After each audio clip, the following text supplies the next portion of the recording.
Pukul 13 waktu Indonesia Barat. Radio Republik Indonesia Palembang dengan Warta Berita.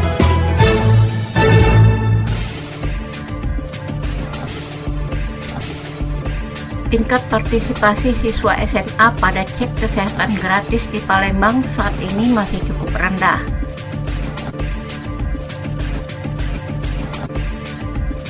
Perubahan regulasi haji dan umroh tidak akan mempengaruhi proses pelayanan kantor Kemenak Banyuasin.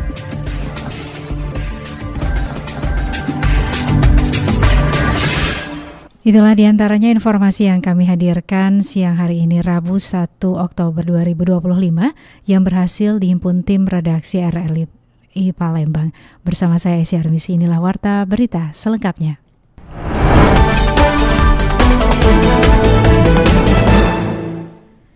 Tingkat partisipasi siswa SMA pada cek kesehatan gratis di Palembang saat ini masih cukup rendah, hanya sekitar 36% pada September lalu.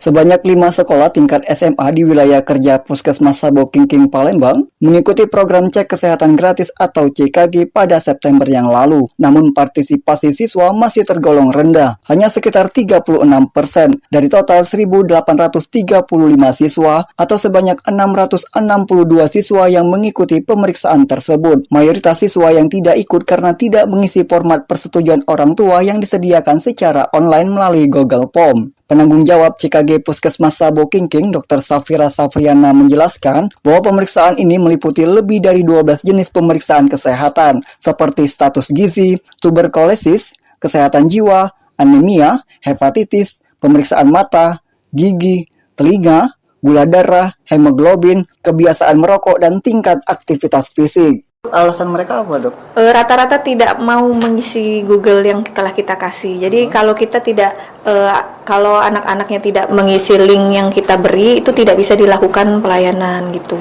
Karena kan ada izin dari orang tua. Nah itu kurangnya kerjasama dengan orang tua sih.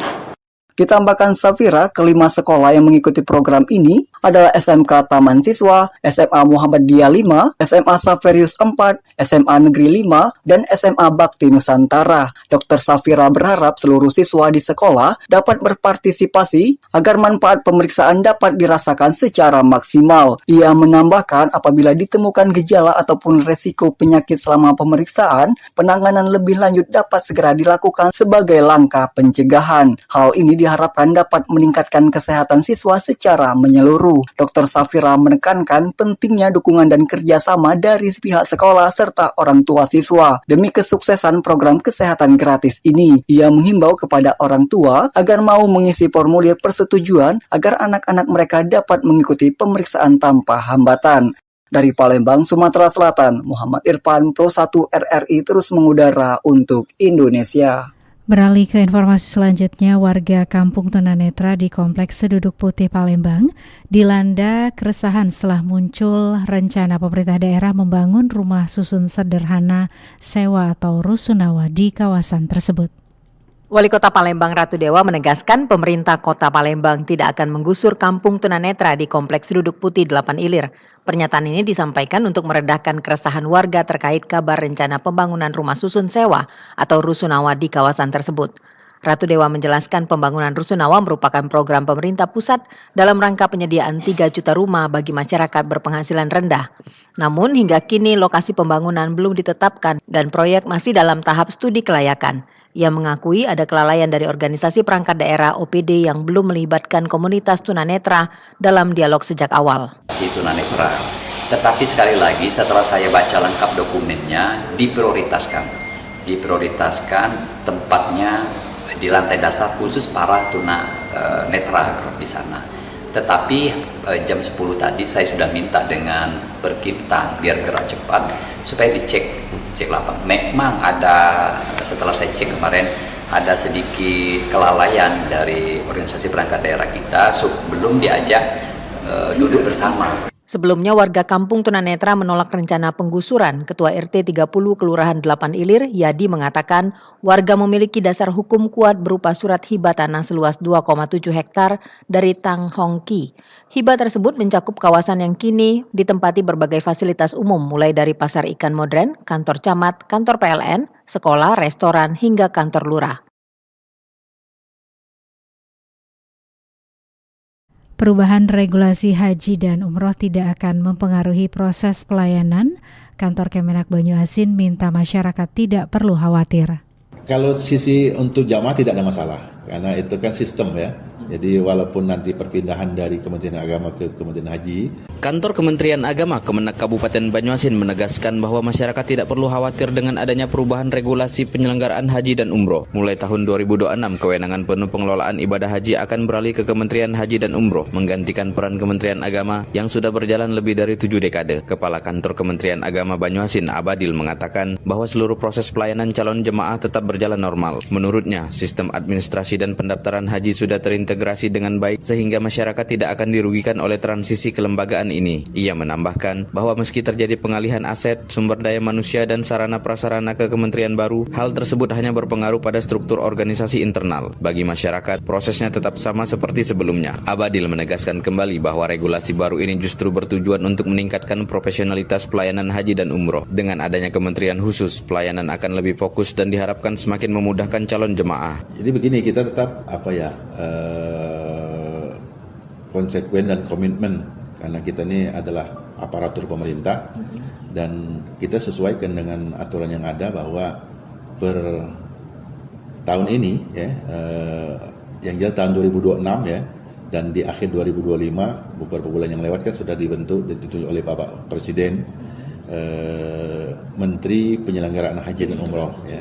Jadi seperti itu, sehingga untuk proses pelaksanaan haji 2026 sudah 100% diselenggarakan oleh Kementerian Haji dan Umroh yang selama ini 75 tahun Kementerian Agama mengelola haji itu. Jadi per 2026 setelah adanya kementerian baru, jadi Kementerian Agama sudah tidak lagi mengurusi masalah haji. Jadi sudah diurus oleh Kementerian khusus, yaitu Kementerian Haji dan Umroh. Selain itu, Abadil memastikan daftar tunggu jemaah haji tetap dikelola dengan sistem yang sudah ada. Di wilayah Sumatera Selatan, waktu tunggu rata-rata masih berkisar antara 25 hingga 30 tahun. Sementara di daerah lain bisa mencapai 40 tahun. Terkait biaya pendaftaran, Abadil menyebutkan bahwa saat ini besaran setoran awal masih ditetapkan 25 juta rupiah. Adapun pelunasan biaya haji akan diumumkan secara resmi setelah pemerintah bersama DPR melakukan sidang penetapan ongkos haji. Dengan demikian, masyarakat diimbau untuk tetap tenang dan tidak terpengaruh oleh kabar simpang siur terkait regulasi baru. Pemerintah memastikan setiap calon jemaah haji akan tetap mendapatkan hak layanan sesuai aturan yang berlaku. Kemenak Banyuasin juga menegaskan akan terus mendampingi jemaah selama masa transisi kelembagaan. Tujuannya agar masyarakat merasa aman dan yakin bahwa pelayanan haji dan umroh tidak akan terganggu. Dari Kabupaten Banyuasin, Muhammad Maulana, Pro 1 RRI terus mengudara untuk Indonesia.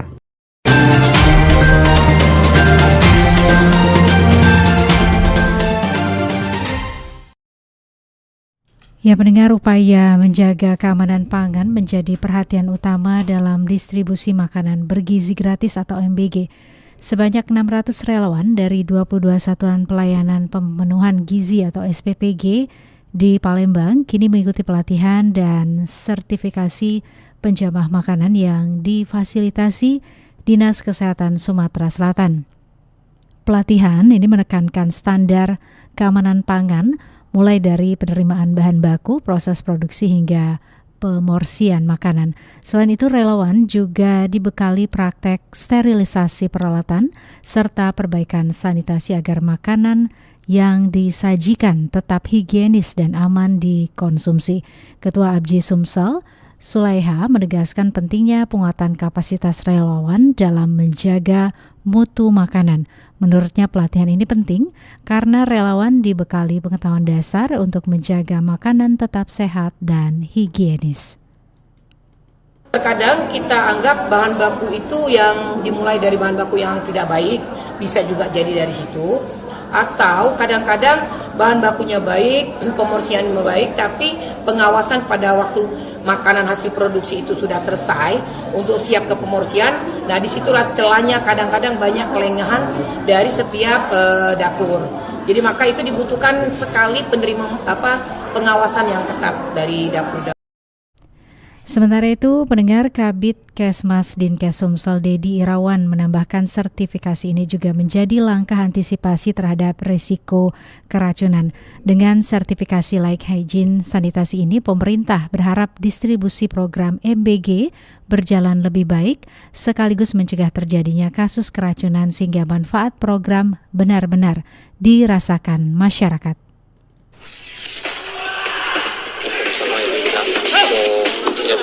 Olahraga atletik Sumatera Selatan berharap pemusatan latihan nggak usah mulu-mulu kan, karena dilihat dari persiapan sekarang dan tim JFC tidak akan terpengaruh pelatih dengan pemain sudah memahami kesabaran masing-masing.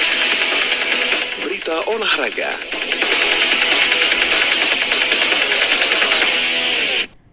Pendengar dari dunia olahraga, sebanyak 41 pelatih olahraga yang tergabung dalam program Sriwijaya Gold mengikuti BIMTEK yang digelar KONI Sumsel.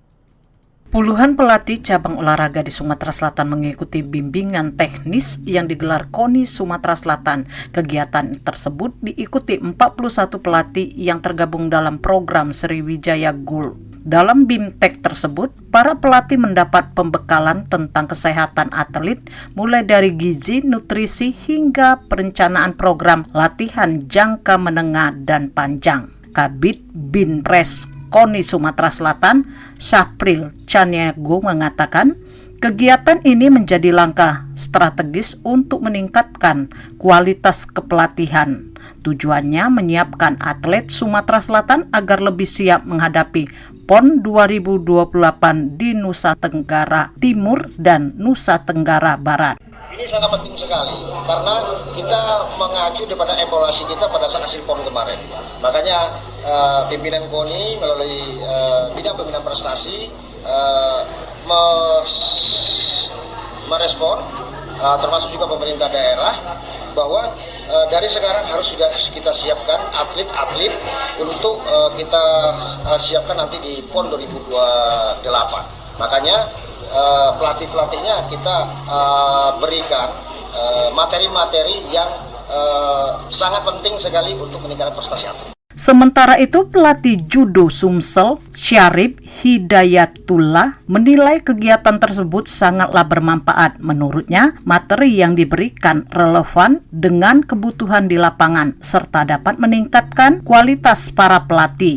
Dan penting ini sangat penting sebenarnya, karena ini pembekalan untuk pelatih.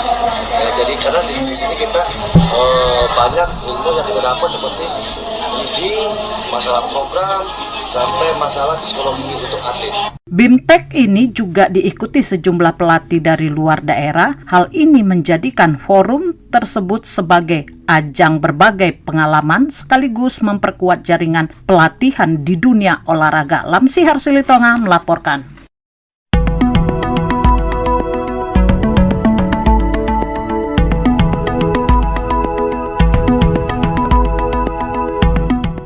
Informasi tadi mengakhiri Warta Berita Siang ini produksi Radio Republik Indonesia Palembang. Informasi lainnya dapat Anda akses melalui website kami rri.co.id dan WhatsApp channel RRI Palembang. Juga ikuti media sosial terverifikasi kami di Facebook, Instagram, TikTok, dan X @RRI Palembang. Kami juga membuka ruang aspirasi bagi Anda untuk menyampaikan sejumlah persoalan dan peristiwa yang berada di sekitar Anda melalui line WhatsApp di 0821 7927 9090 serta pesan chat melalui RRI Digital. Mewakili kerabat kerja yang bertugas, saya Siar Misi mengucapkan terima kasih atas perhatian Anda. Selamat siang dan sampai jumpa. RRI terus mengudara untuk Indonesia.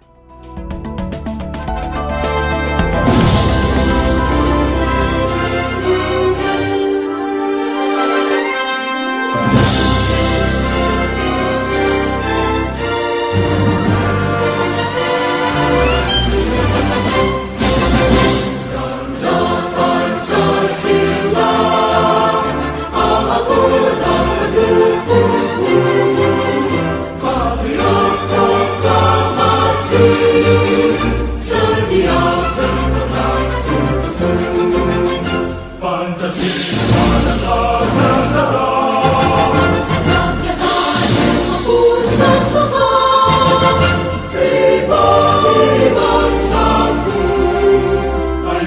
maju.